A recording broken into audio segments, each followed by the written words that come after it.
السلام علیکم ورحمۃ اللہ وبرکاتہ۔ سورۃ البقرہ سبق نمبر 29، آیت نمبر 47 تا 50۔ اعوذ باللہ من الشیطان الرجیم، بسم اللہ الرحمن الرحیم۔ یا بنی اسرائیل اذکروا نعمتی التی انعمت علیکم وانی فضلتکم علی العالمین۔ یا بنی، اے بنی اسرائیل، اے بنی اسرائیل، اے اسرائیل کے بیٹو، لذکروا، یاد کرو، نعمتی، میری اس نعمت کو، التی، وہ جو، انعمت، انعام کیا میں نے، علیکم، تم پر، وانی، اور بے شک میں نے، فضلتکم، فضیلت دی تم کو، علی العالمین، تمام جہان والوں پر۔ یا بنی اسرائیل اذکروا نعمتی التی انعمت علیکم وانی فضلتکم علی العالمین۔ اے بنی اسرائیل، میری اس نعمت کو یاد کرو جو میں نے تمہیں عطا فرمائی، اور یہ بھی کہ میں نے تمہیں سارے جہان والوں سے فضیلت عطا کی، سارے جہاں پر فضیلت عطا کی۔ اب اللہ رب العزت یہود کو چند خصوصی نعمتوں کی یاد دہانی کروا رہے ہیں۔ پہلے تو ایک دفعہ فرما دیا کہ میری نعمتوں کو یاد کرو اور خشوع و خضوع کرنے والے اور ایمان لانے والے اور جھکنے والے بن جاؤ۔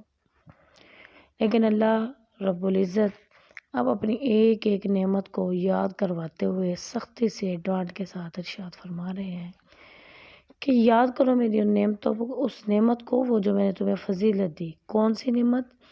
فضیلت کیسے دی؟ بنی اسرائیل کے بزرگوں پر اللہ رب العزت نے بڑی بڑی نعمتوں کا ظہور فرمایا۔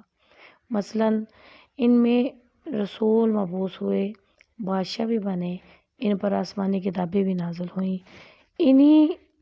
انہیں ان کے اس وقت کے لوگوں پر فضیلت بھی ملی۔ اس وقت جو سب سے بڑی نعمت ان کو بتائی جا رہی ہے، جس کا ذکر کیا جا رہا ہے، وہ یہ کہ تمہیں تمام لوگوں پر فضیلت دی۔ اس وقت کے لوگوں میں جب تک یہود کا وقت آیا، اس سے پہلے جتنے بھی انبیاء آئے، جتنی بھی امتیں آئیں، سب سے زیادہ اللہ نے فوقیت ان کو عطا کی تھی۔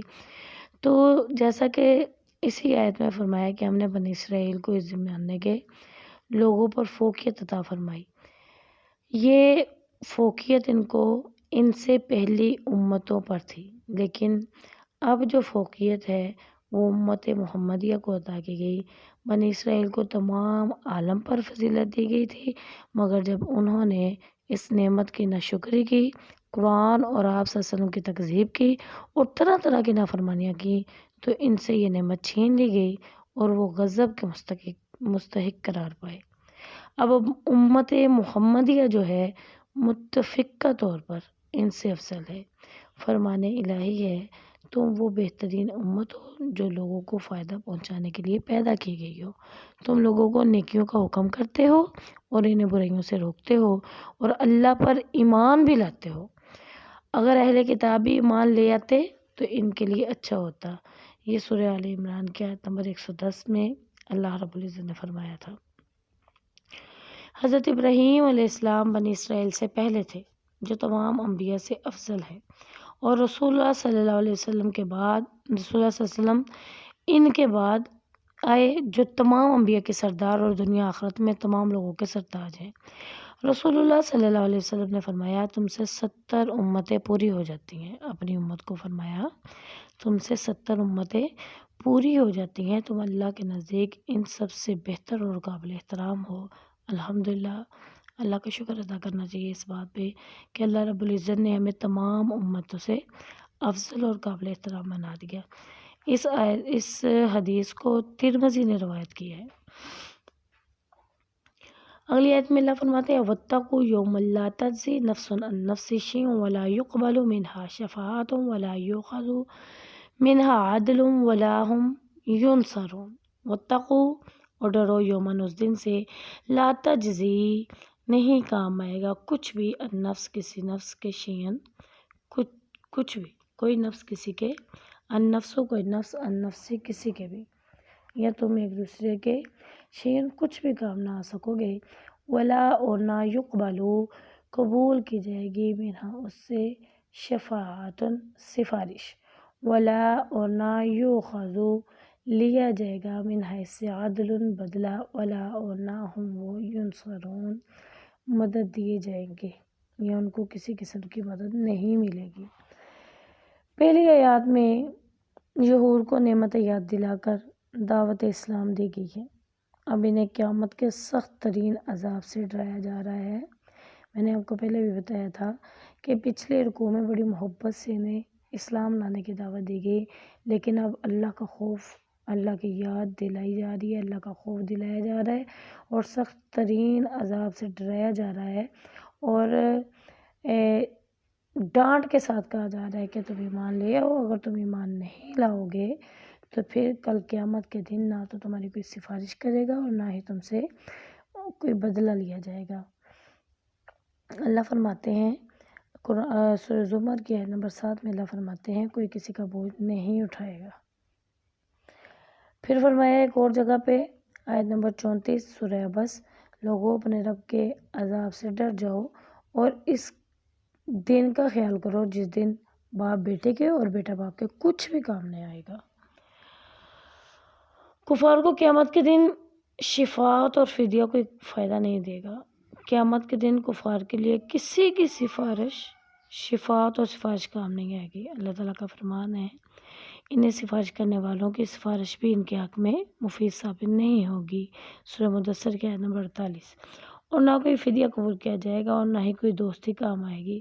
فرمان الہی ہے سورہ آل عمران میں اللہ تعالیٰ کی آیت نمبر 91 میں فرمایا جو کافر ہے نا اور کفر پر ہی مر جاتے ہیں اگر وہ زمین پر سونا بھی دے کر ہمارے عذاب سے بچنا چاہے تو ان سے فدیہ میں وہ سونا بھی قبول نہیں کیا جائے گا۔ یہی لوگ جن کے لیے دردناک عذاب ہے اور ان کے لیے کوئی مدد نہیں ہوگی۔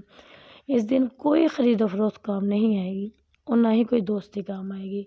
اللہ فرماتے ہیں کہ رسول صلی اللہ علیہ وسلم نے فرمایا کہ قیامت کے دن ایک بندہ آئے گا جو بہت زیادہ گناہ گار ہوگا اور اس کے مقدر میں جہنم لکھ دی گئی ہوگی، تو پھر اللہ رب العزت اس سے پوچھیں گے کیا خیال ہے تمہارا کہ اگر تمہارے پاس زمین و آسمان بھر کر سونا ہو، ٹھیک ہے، زمین آسمان بھر کے سونا خزانے ہر چیز ہو، اس کے بدلے میں تم اللہ سے اس عذاب سے بچنا چاہو تو تمہارا کیا خیال ہے کہ تم وہ سب کچھ دے دو گے؟ تو وہ کہے گا جی اللہ میں ضرور دے دوں گا، مجھے بس کسی طریقے سے اس عذاب سے جان چھوڑ دے۔ تو اللہ فرماتے ہیں تم جھوٹے ہو، میں نے تو تم سے بہت ہی چھوٹی چیز کا مطالبہ کیا تھا کہ میرے ساتھ کسی کو شریک نہ ٹھہراؤ۔ میں نے پہلے بھی عرض کی کہ شرک جو ہے وہ اللہ کسی بھی صورت معاف نہیں کریں گے اور شرک کی چال بہت باریک ہے۔ اللہ رب العزت ہمیں شرک سے بچنے کی توفیق دے۔ چھوٹی چھوٹی باتوں میں ہم شرک کر جاتے ہیں اللہ کے ساتھ، کسی کے آگے جھک گئے، کسی کی قبر پہ چادر چڑھا دی، کسی کے نام کی قربانی کر دی، کسی کے کام کی نظر و نیاز دے دی کسی کے نام کی، تو یقین مانیے یہ چھوٹی باتوں میں شرک آ جاتا ہے جسے ہم لوگ شرک نہیں سمجھتے اور ہم کہتے ہیں یہ اللہ کے نیک بندے ہیں تو ان کے وسیلے سے ہم اللہ سے مددیں مانگتے ہیں تو ان کے نام پہ پھر قربانیاں بھی کر دیتے ہیں۔ تو اللہ اس بات کی اجازت نہیں دیتا، رسول اللہ صلی اللہ علیہ وسلم اس بات کی اجازت نہیں دیتے۔ اگلی آیت میں اللہ فرماتے ہیں کہ باز آ جاؤ، پچھلی آیت میں فرمایا باز آ جاؤ قیامت کے دن کچھ بھی کام نہیں آئے گا۔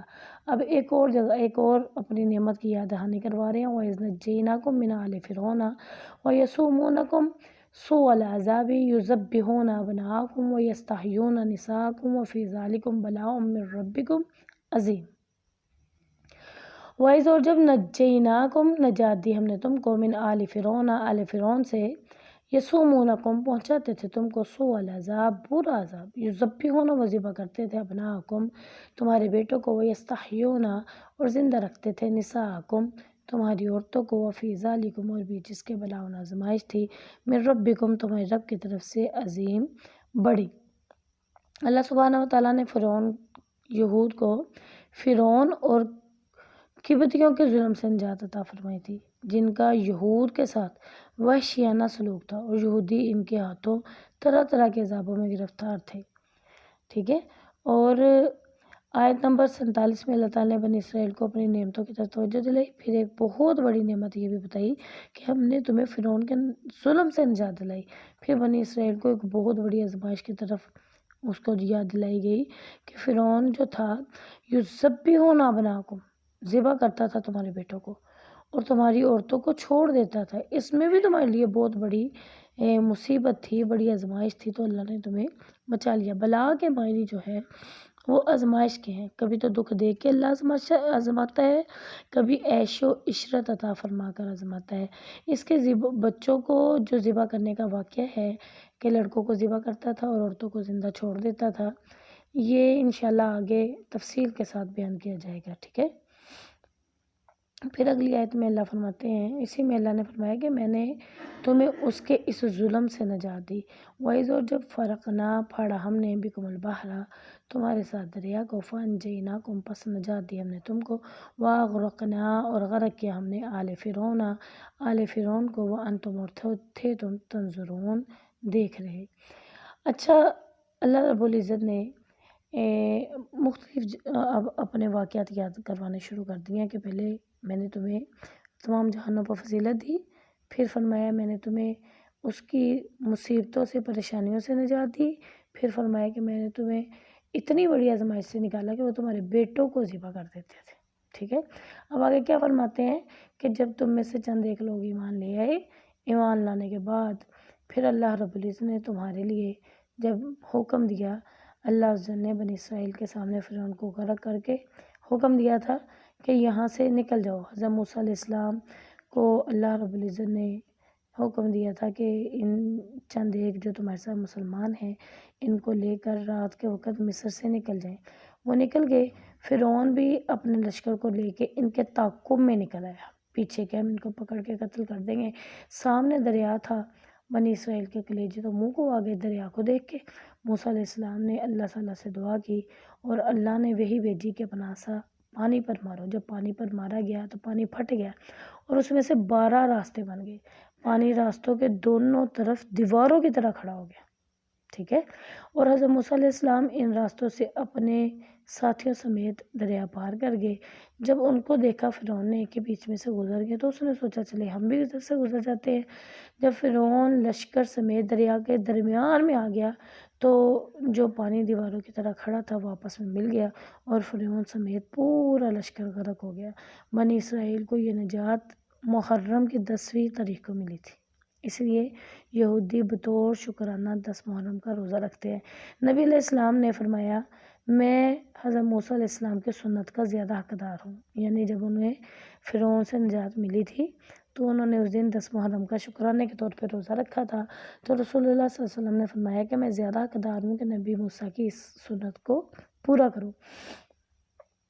چنانچہ آپ صلی اللہ علیہ وسلم نے عاشوراء یعنی 10 محرم کا روزہ خود بھی رکھا اور مسلمانوں کو رکھنے کا حکم دیا، لیکن آپ صلی اللہ علیہ وسلم نے یہود کی مخالفت میں 10 محرم کے ساتھ 9 محرم کا روزہ بھی رکھنے کا حکم دیا۔ اس حدیث کو بخاری اور مسلم نے روایت کیا ہے۔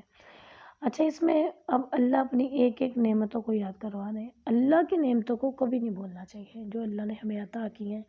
ہم اپنی چھوٹی چھوٹی تکلیفوں میں، چھوٹی چھوٹی پریشانیوں میں اللہ کی اتنی ساری نعمتوں کو بھول جاتے ہیں، تو بیٹے یاد رکھیے گا کہ چھوٹی چھوٹی تکلیفیں، پریشانیوں کو دیکھتے ہوئے ہمیں اللہ کی بڑی بڑی نعمتوں کو بھولنا نہیں چاہیے۔ اگر آپ کے ذہن میں کوئی تکلیف ہے، کوئی پریشانی ہے کہ ہم پر یہ گزری ہے، تو فوری سے اللہ نے جو آپ کو نعمتیں عطا کی ہیں اس پر غور و فکر کرنا شروع کیا کریں اور سوچا کریں کہ اگر آج ہم پر یہ مشکل آئی ہے، پریشانی آئی ہے، تو جس کی طرف سے آئی ہے اسی نے انشاءاللہ اس کو ڈال دینا ہے۔ مشکل ہو یا پریشانی ہو، اللہ کی ناشکری نہ کی جائے، اللہ کے شکر گزار بندے بن جانا چاہیے۔ اللہ سے دعا ہے کہ اللہ ہمیں اپنے احکامات پہ عمل کرنے کی اور اپنی عطا کردہ نعمتوں پر شکر ادا کرنے کی توفیق عطا فرمائے۔ وما علینا الا البلاغ المبین۔